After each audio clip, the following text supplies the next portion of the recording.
may recall that I was away for a few weeks late this summer for both my coursework down in Durham and for a family trip with my mom and brother to Florida. When I returned to Kevin and the boys, I re-entered my beloved family unit, but I had been away for 2 weeks. And of course, whenever a member of the family is gone for a season, things shift a little bit. Kevin has referred to these trips of mine as the family's bachelor season. So I'll just allow that to conjure up whatever images you have in mind regarding things like house cleanliness, status of food in the refrigerator.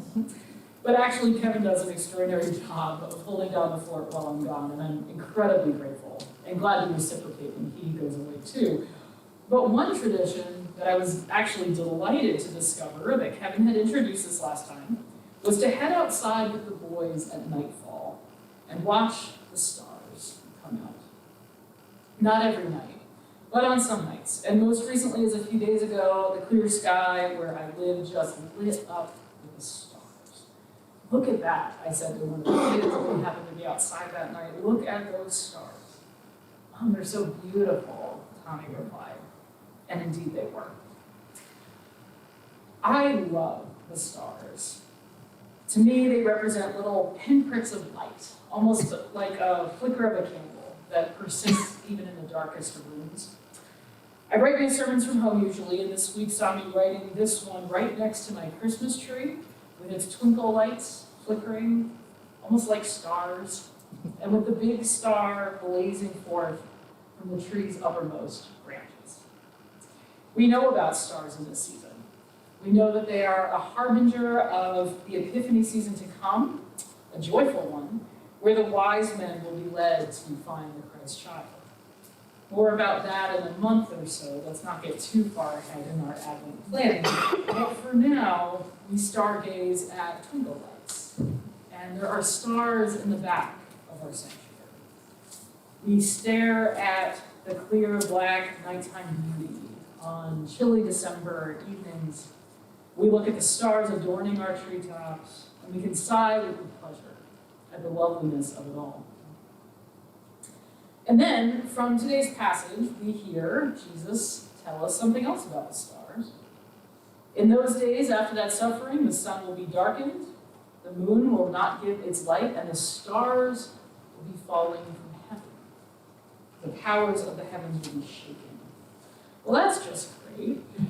Leave it to Jesus to upset my lovely, comforting image as I stare at my Christmas tree. But turning away from the tree flickers for a minute, let us turn towards this passage, which does not flicker but blazes. We see Jesus talking about some big-time stuff here. The book of Mark, as many of you may remember, is the oldest of the four Gospels. It was written shortly after Jesus' death. Historically speaking, the Jews in the 40s and 50s, around the time this was written, had it pretty rough.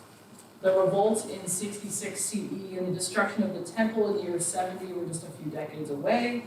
There was a sense that the Jews and Jesus' followers at that time were living in a society that was staring at the brink of the end of the world.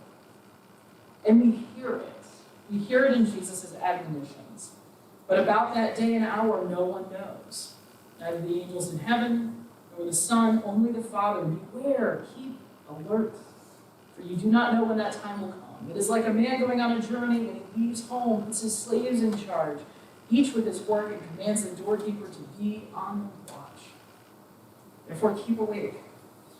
You do not know when the master of the house will return.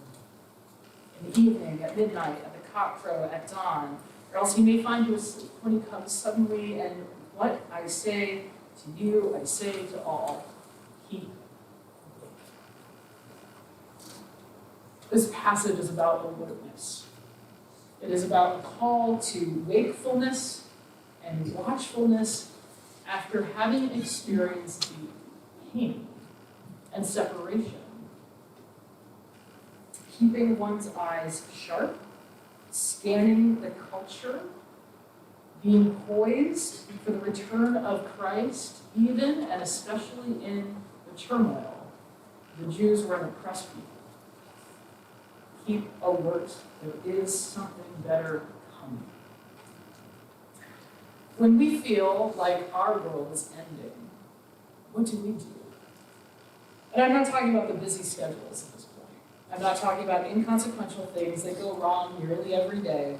I'm talking about those gut-dropping, ground-shifting experiences that happen to all of us, oftentimes unexpectedly. When we've been faced with the death of a beloved family member, a friend, when the job ends and the bills come due, when the cancer returns, when our brains are inundated with reminders of wars and rumors of wars, hostages freed but turmoil still happening, death and despair and destruction from basically every soundbite that comes into our brains. Whenever the Bible wishes to speak in tones of mystery and wonder, they talk about the world as it is. All of these wars and rumors of wars. They also talk about the world as it is that we can see in nature, which is a really hopeful image for us this morning. We see things like the Psalms speaking about God being as unshakable as the mountains. We see things about the promises of God being new every morning, like the dawning sun.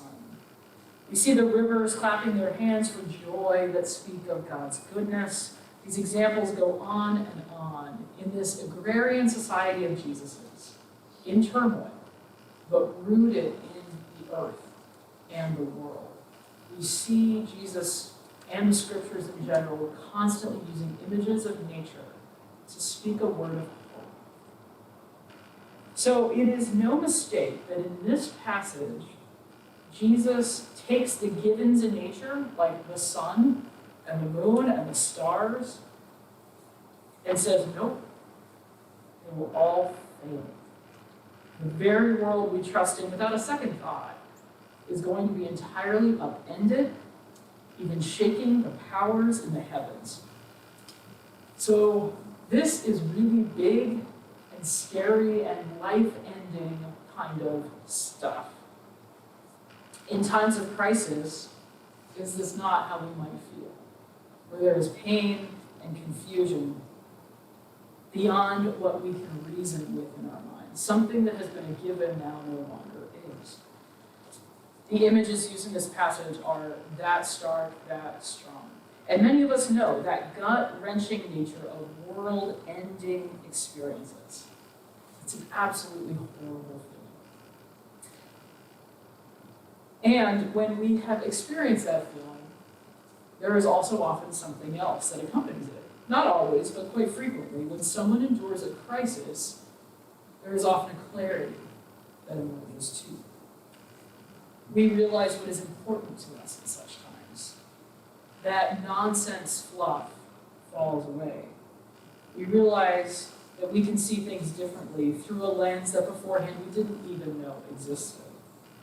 Things become clearer somehow. We certainly wish for the crisis to be over, to put whatever situation we're facing behind us, and yet, when the stars fall from the heavens, there's a gift in the darkness. There's a new profound depth in our souls, which we only discover when we are forced to live in a place that feels absent of light. Cole Arthur Riley is the author of This Here Flesh. This is the book we will read and discuss together as a congregation in these coming months. And her words will serve as wisdom for our sermon time in worship as well. So read the book if you would find yourself really confused about what I'm talking about the next few months. But in her first chapter, she writes jarringly and poetically about alertness. As a Black woman, Riley's experience of alertness is very different from mine. She roots it to a knowledge of dignity and God-bearing. She says this is a necessary ritual. From the womb, we, meaning folks who are Black, must repeat with regularity that to love ourselves is to survive. I believe that is what my father wanted for me and knew I would so desperately need as a child. I cannot say with precision when I came to believe him, or if I ever truly have. But the knowledge began with my father and Toni Morrison and stretches back into God, the origin story of the world, and the dark and the stars that hold it is one of dignity. The divine is in us. End quote. For Black folks who have had dignity taken away from them so utterly and frequently throughout history, to be loved is to learn to love oneself. To be loved is to remember the divine presence and the dignity of every individual. So with this in mind, let me try to pull together a few threads for us with a couple of thoughts and a question. In this season of Advent, beloved of God, we are looking ahead to Christmas, to the bodily coming of Christ. The bodily coming of Christ in the flesh. In the meantime, the world can feel like it is on the brink of collapse, all beauty being destroyed, literally falling out of the sky. To hold on to hope requires alertness, attentiveness. Cole Arthur Riley reminds us of alertness too as we examine the dignity of ourselves and honor the dignity of others. So a question: how alert are we for Christ's bodily presence with us now? We put out the crush sets, and we see Jesus coming in this season of Advent. We even mark the days in Advent calendars that are filled with cute pictures or chocolates or cheese or even beer and wine. I have more than a few of these in my house at the moment. The kids have insisted on having the chocolate at breakfast, which is a problem. It's another conversation. But even as we look towards the inevitability of Christmas and Christ coming on December 25th, how alert are we for Christ's bodily presence in our midst right now? How alert are we to see the dignity of others and to know that Christ lives in them too, especially when they look different from us? One more quote from Cole Arthur Riley. Some theologies say it is not an individual, but a collective people who bear the image of God. I quite like this because it means we need a diversity of people to reflect God more fully.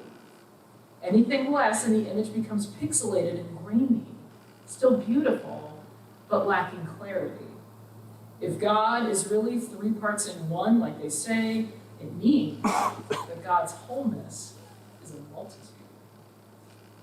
So, beloved of God, perhaps we do not just bear the image of God as individuals.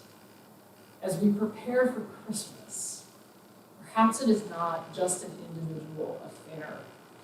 Maybe it takes all of us in all of our diverse beauty, all of our beautifully created beings, who, as God told Abraham, are as numerous as the stars.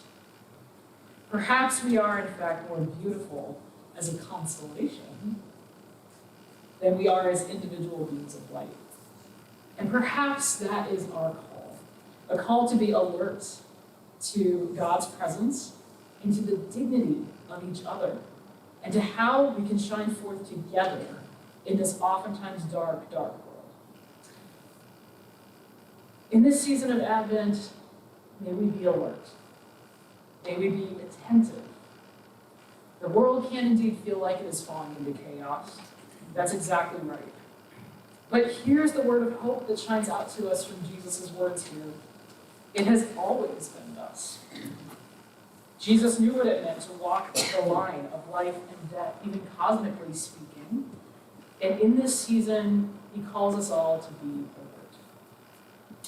And to know that we don't do this work alone. We rely on each other to shine together.